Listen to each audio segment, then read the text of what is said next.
narrative. I got off work earlier than usual that day. No texts, no calls. I just decided to head home, thinking it would be nice to surprise my wife. Maybe have dinner together, talk for a bit. Just a normal, quiet evening. As I stepped inside, I heard laughter. Loud, careless laughter coming from the living room. I stopped near the entrance, out of sight, curious about what was so funny. Then I heard her voice. "Girls, let me introduce you to my personal doormat." The room erupted in laughter again. I stood there frozen, listening.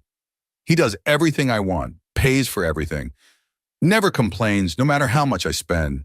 Honestly, I could probably tell him to lick the floor and he'd still ask if I needed anything else.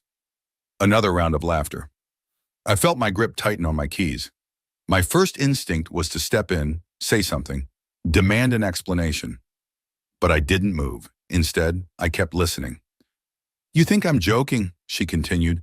"Last week, I told him I wanted to go to that spa retreat, the expensive one. I just mentioned it casually over dinner. And the next day, boom, he booked it without even thinking. He's so easy to manipulate, I don't even have to try." The way she said it, proud, entertained, like it was a joke, like I wasn't even a real person. One of her friends chimed in, "You're so lucky. I wish my husband was that easy." "Lucky?" my wife scoffed. "It's not luck. You just have to know how to control them. Make them feel guilty, act sweet when you need to, throw in a few fake tears now and then. Works every time." The others laughed and I heard someone clinking a glass, probably raising a toast to her genius. I leaned against the wall, staring at the floor. Everything she said played over and over in my head. I never questioned the money I spent on her, never hesitated when she wanted something. I thought I was taking care of my wife. I thought I was being a good husband. But to her, I was nothing more than a wallet with legs, something to use and mock behind my back. And the worst part? This wasn't even just her. Her friends knew. They laughed about it. This was entertainment for them. I felt something shift inside me. I wasn't going to barge in. I wasn't going to argue. I wasn't going to give them the satisfaction of seeing me react. Instead, I turned around and walked out. I got back in my car, gripping the steering wheel, my mind racing. Everything I had given her, every sacrifice, every effort, it had all been a joke to her. And now, I had to make a decision. Not an emotional one, not a reaction fueled by anger. A real decision, one that would change everything. But one thing was clear. This doormat wasn't staying. I didn't go back home that night. Instead, I drove around aimlessly, letting the reality of what I had just heard sink in. I wasn't going to react emotionally. I wasn't going to explode in anger or confront her in some dramatic scene. That would be pointless. She didn't respect me. She never had. If I wanted to get out of this, I had to be smart. I found a cheap motel and booked a room for the night. Sitting on the bed, I pulled out my phone and started making notes. Not about my feelings. That didn't matter anymore. I needed a plan. The first thing was proof. I wasn't going to leave myself vulnerable.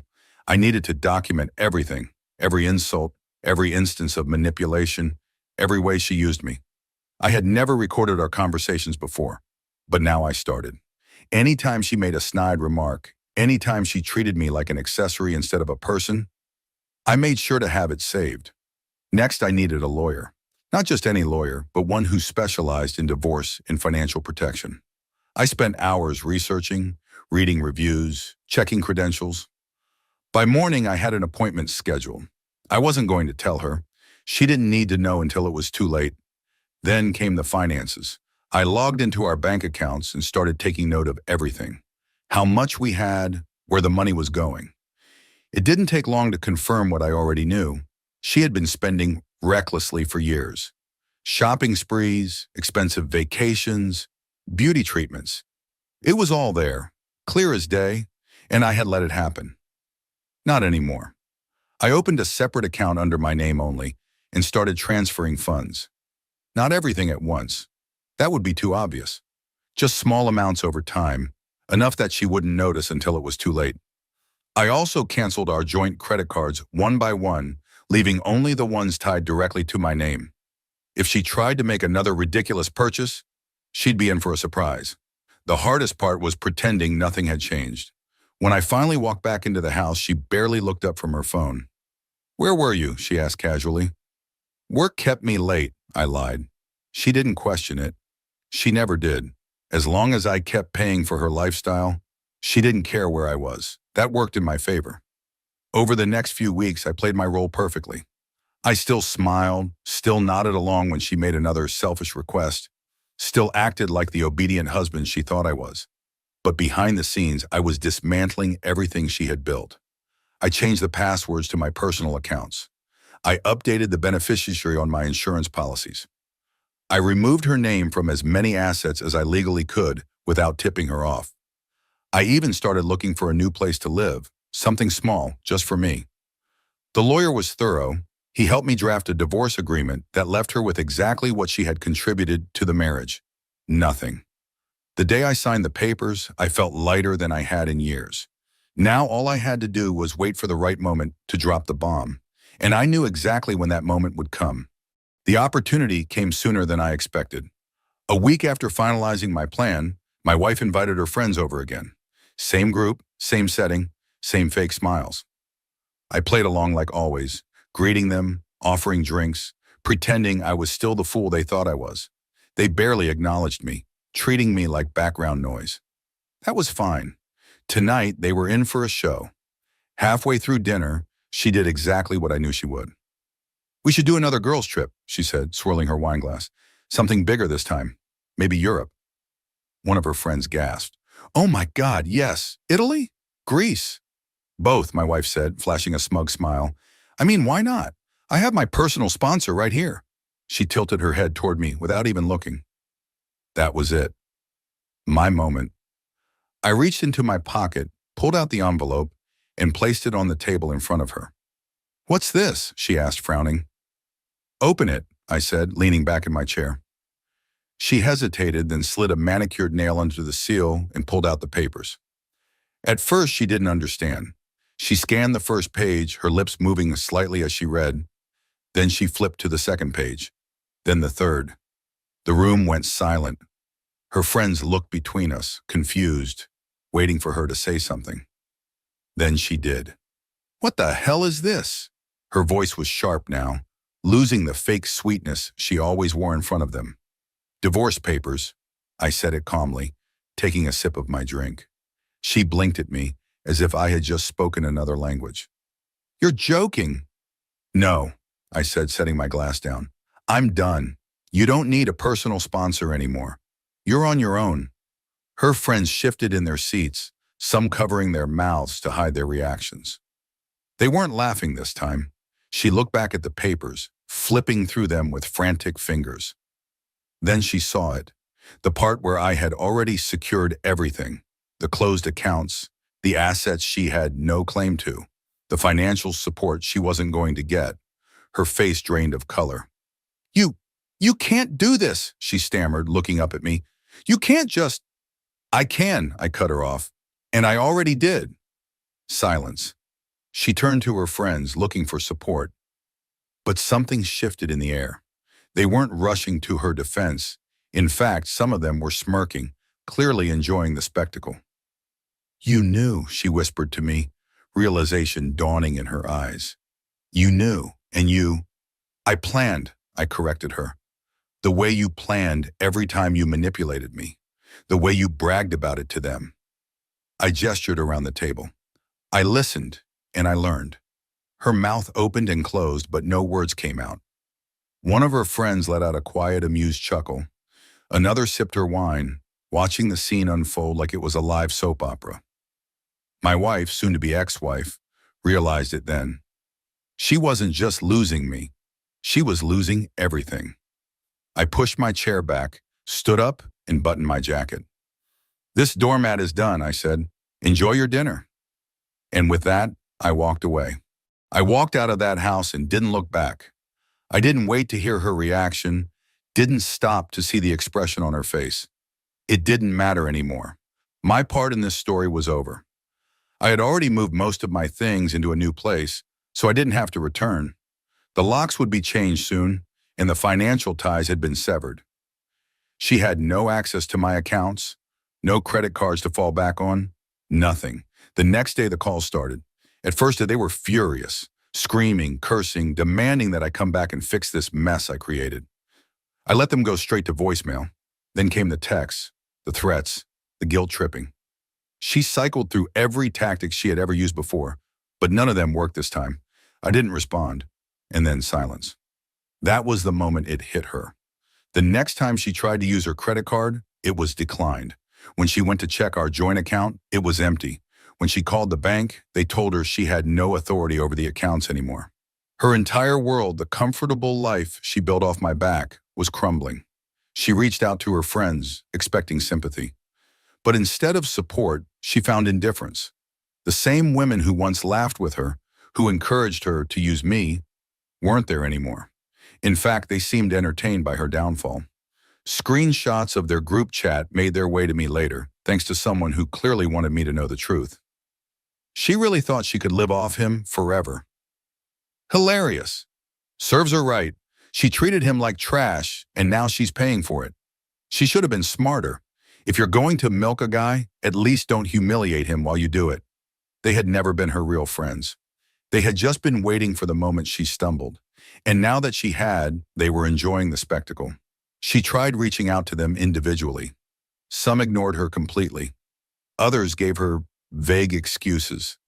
I'm just really busy right now. I think I need to focus on myself for a while. I hope things work out for you.